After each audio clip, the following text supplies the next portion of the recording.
Hi guys, and welcome back to my channel. So I am doing number 10 in this web series of I'm a Celeb for you. It is just a recap. If you haven't been here before, I'll leave the playlist up above for you to catch up.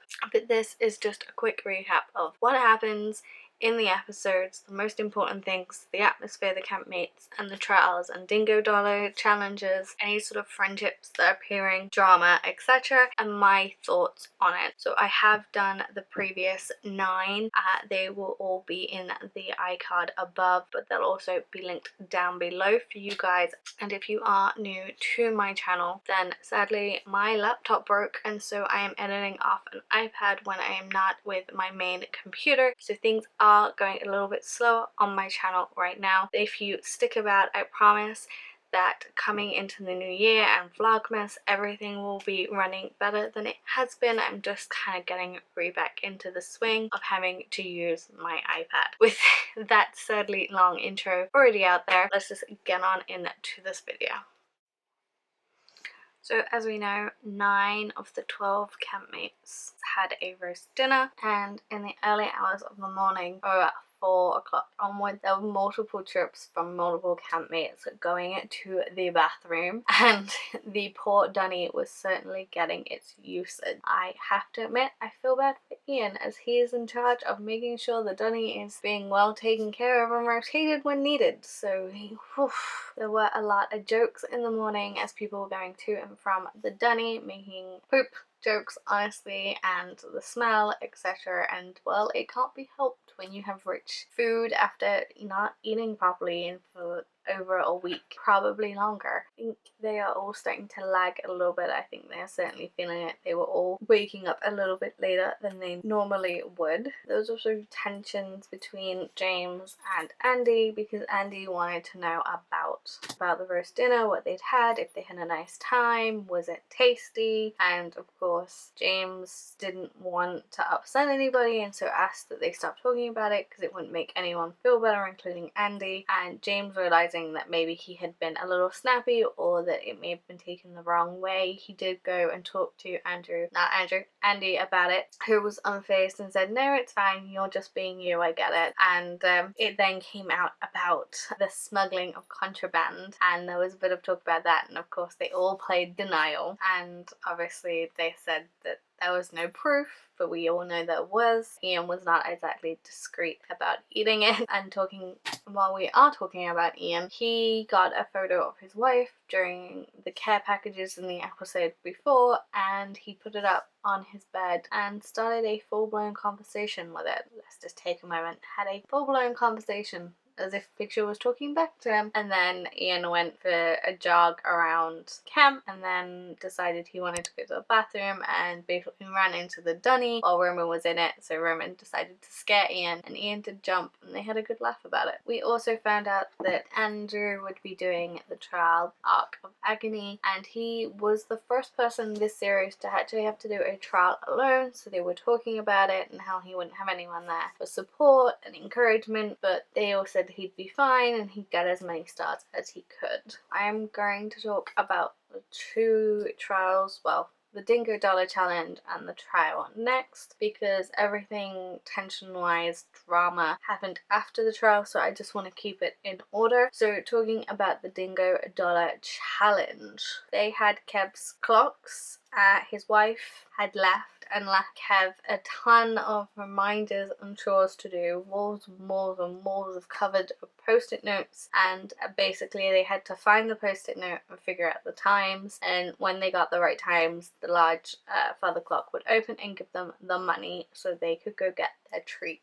So each clock matched a chore, and they had to get the right time for that chore, but they also had to have the right time difference, so it gave them minutes apart that it would take him to do things, so when he'd start the next chore, and they had to get it perfect, and it did get them multiple goes to get it right. They got one wrong, which after the first one they went to the second one and it was completely off, and that was no one's fault. It just, Adele was slightly off, and so it put all the others off. But once they figured one out, they started figuring out the rest, and were working pretty fast. There were lots of jokes about partners and how bossy they could be, particularly from Cliff, and how he thought his wife was bossy until he saw Kev's wife's post-it notes and all the reminders and chores she makes him do. He felt very lucky to have the wife he did. And about halfway through the challenge, Cliff kind of gave up and just sat down and let Adele do all the work, partially because he wasn't very good at this challenge and Adele was, and so it worked out better for them, and Adele was quicker when she was doing it on her own. So Cliff was more there for obvious company for Adele while she did the work, and really so that they could say two people went and did the challenge. We ended up finding out that Adele was a right little math genius, and they got after 8s for their treat. So the trial was called Arc of Agony, and it was basically a big Noah's Ark. He had 12 minutes for 12 stars. He had to basically get keys from one box, which would open another so he could get the stars out. So he opened the first box of millipedes, which put him in with, I'm not entirely sure what it put him in with, but he kind of went like that. Rats gave him iguanas, which were hissing at him and was not happy, and it covered one of the stars, and so he couldn't get that star. The crocs certainly weren't happy to see him. He was able to move one really gently, but another one tail whipped at him. Luckily, Andrew was able to get out the way. Throughout the trial, Andrew very quickly switched from a British accent to an Australian accent, which was a little strange, and he chose to leave the star that the iguana was sitting on top of, as he didn't want to move the animal and upset it or even hurt it or get hurt himself, which is understandable.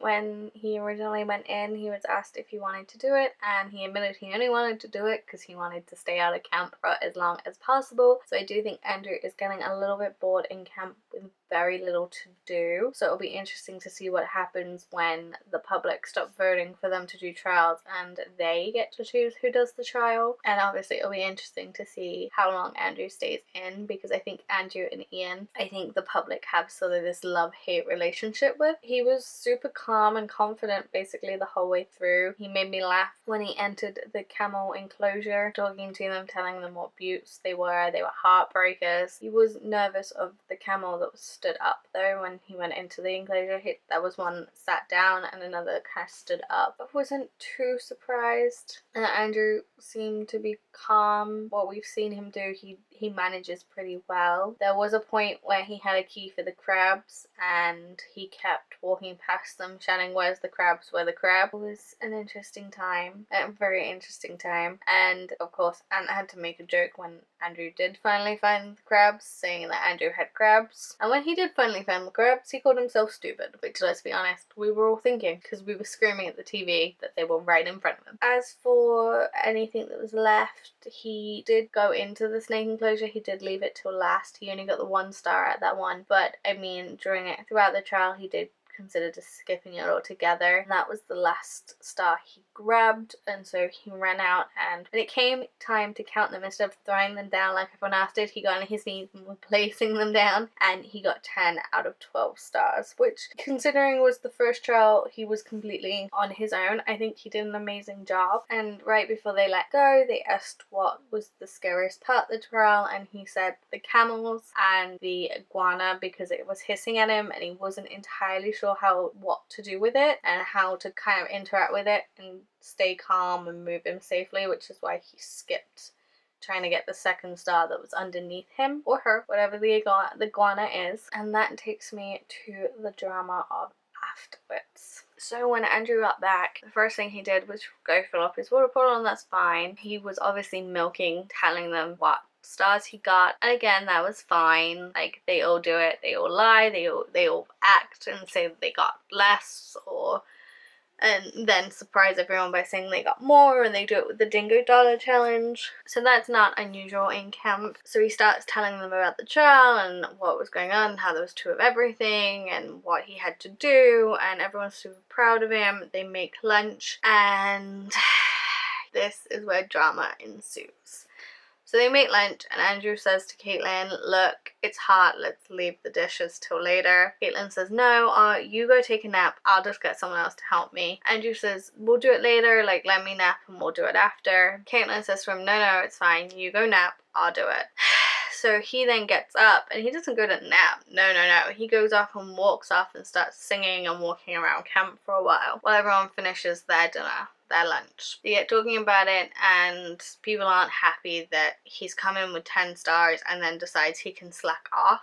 And I get it. I mean, you're working in a camp, you're a team, you need to do your chores. You need to make sure things are clean and as sanitary as they can be in the jungle. And so because no one wanted Caitlin to do the dishes alone, James stepped up. He is camp leader, he's not supposed to be doing any chores, and said, I'm gonna help Caitlin. So he's carrying the big bucket and the boiling hot water, and some point either carrying it, at some point while trying to get it from camp to the spot where they clean the dishes, he has managed to pour the boiling hot water or splash some of that hot water all over his foot.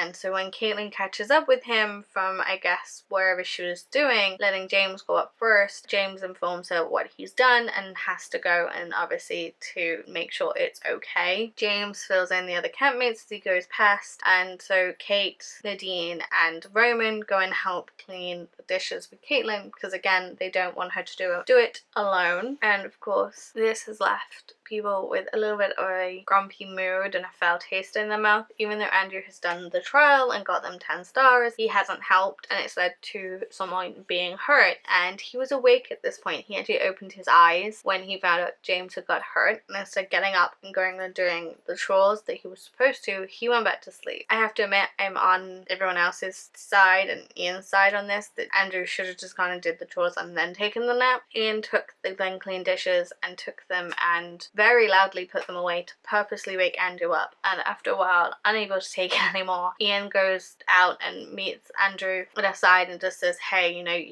I got it, you got 10 stars, you were tired, but you needed to do the job with Caitlin, and because you didn't, James got hurt. Like, step up, you need to do your fair share. And Andrew said, yeah, okay, sorry, I'll do as I'm told next time. And I don't think it was even doing as he was told. It was more of a, you've been assigned a job, you have to do that every day, trial or not. It's how the camp keeps going. Like, that's how it works. Everyone does a little piece of what needs to be done to keep everything running. It's not someone being unfair, it's not someone dictating something to you, it's just how this stuff works. And if you've watched The Jungle, like he claims he has, he knows that. That's sort of the end of that one. And then dinner arrives, and they were punished for the smuggling of contraband by taking one of those stars away, which people were happy with. They weren't too fussed. They got gemfish, something like that, and there was enough for everyone to have seconds. And so James, being James, let everyone else go first, and there ended up being a bit of a fight between James and everyone about the fact he didn't have to always put himself first. And James honestly stood up for himself, and I agree with him. Like, that's just how he is, that's who he is. He wanted everyone else to go first. He wasn't that worried if he got seconds or not, and so he went last and he served himself what was left. I just think we've hit a point where everyone is starting to get testy, and it's showing, and people are just missing home. And over dinner, on a slightly better note, they were talking about, you know, who they'd take home to meet the family, and Miles was talking about how he could cook, and he could make fresh pasta, and he and Kylie would make a great couple, which Caitlin did laugh at. And we also heard a story about how Ian can't cross his legs over, which I thought was interesting. And then the last thing before we get into who's doing the trial on tomorrow's episode, we have the Jump Out Gang, or the Jump Out Club, which contained Miles, Roman, Ian and James, and their victim was Kate, and all four of them jumped out on her, and every time she screamed, and it brought a light-hearted moment to the show, particularly with some of the tension and drama we've had. And so lastly, before I end this particular episode of I'm a Celebrity, the next trial is Deadly Dungeon, and it is being done by Ian and James. Thank you for watching, guys. If you liked it, give it a big thumbs up. Also, don't forget to click that subscribe button and the notification bell so you guys get notified when I upload, and I will see you all next time. Bye.